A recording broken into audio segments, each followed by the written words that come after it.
Prince Harry and Meghan Markle warned they can't keep trashing people in royal feud. Prince Harry and Meghan Markle have been warned they can't keep trashing people by a royal expert as they seek to mend relations with the royal family.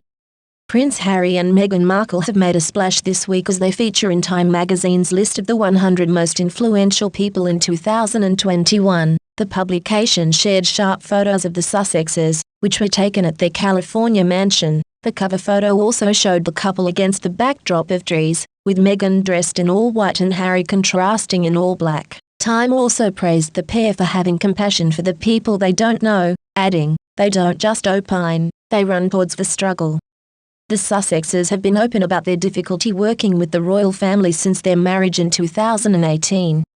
Meghan, especially, was damning when speaking about her experience in the firm during an interview with Oprah Winfrey earlier this year.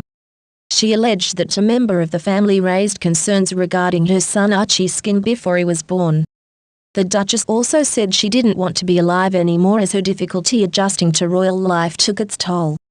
Meanwhile, Harry claimed his brother and father, Prince William and Prince Charles, are trapped in the royal family. But the royal editor at the Mirror, Russell Myers, has warned the couple that they can't keep trashing people if they hope to reach better terms with the royal family.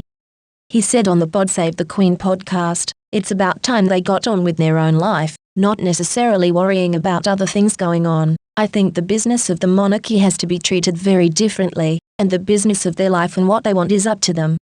As long as they don't start doing other interviews, which I have said before I don't think will be the case, I think they will pop up once again. We've got Harry's memoir coming out next year, that is going to be absolutely explosive, one would presume.